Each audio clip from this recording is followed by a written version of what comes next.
Welcome, ladies and gentlemen, boys and girls, to another GKTECH how-to with the Lexus IS200, IS300, and Toyota JZX110 front upper camber arms, aka FUCA'S. Before we get into any of this, you have questions, we have answers. We have said answers on said website, www.gktech.com.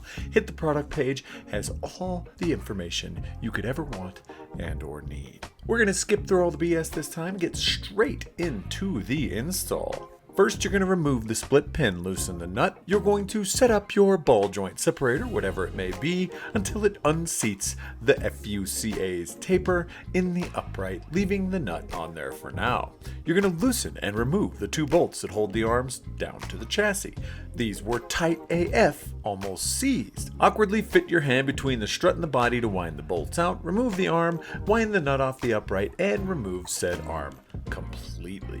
Now we're doing ours off the car and on the bench, but this can be done on the car as the arms do have on-car adjustment. We're talking features here, baby. When doing any adjustment, you just need to make sure the locking nuts are loose and can adjust using the hex on the front side like you see from this super fancy demo shown on the screen. We always recommend starting at the max safe adjustment, and then you can wind down from there. That way you know you always have the safe amount of thread overlap. Now starting with the maximum safe length, measuring 114 millimeters from the base of the arm to the center of the heim joint, which is made up of 73 millimeters, measuring from the base of the adjuster to the middle of the heim. Now we're going to go with OEM length, being 92 millimeters, measured from the base of the arm to the middle of the heim, which is made up of 60 millimeters.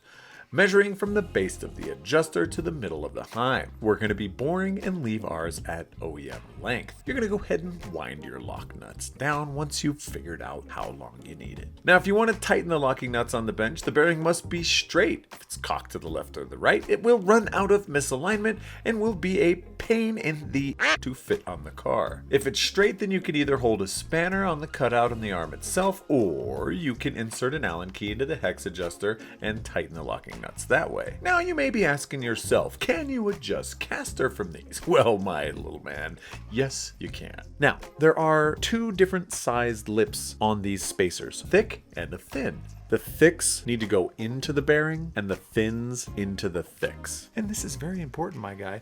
If you were to move that end spacer to the rear side with a spacer on the front, you can reduce caster by 1 degree.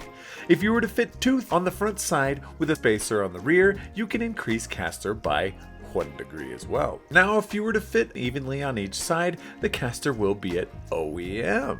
Duh, that's what we're doing. So we're gonna go with the even spacers on ours. Now, pro fitment tip, if you put a zip tie through the spacers, it keeps them in place and saves them from falling whilst trying to fit the arms. And while we have them off, fit the shank into the bearing. A high quality thread sealant must be used on the bolt. Don't use any of that wish.com crap.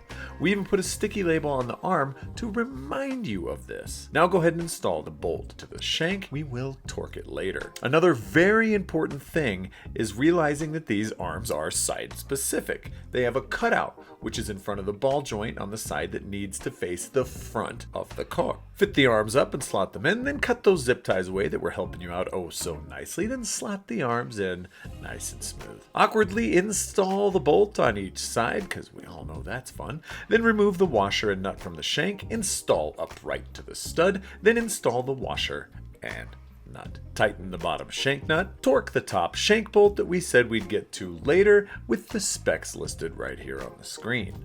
Now go ahead and grab your torque wrench again, because I know you probably set it down, and torque the bottom of the shank nut again to the torque specs listed here.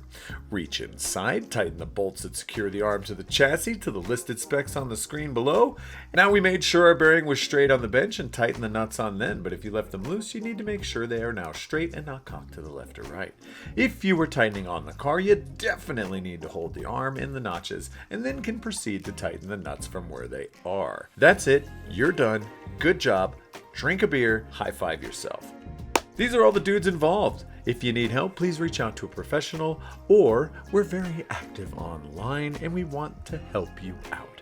This has been Officer Dan, Johnny Caps, and DK with another one of the world's best how-to videos. We'll catch you on the flip side. Peace.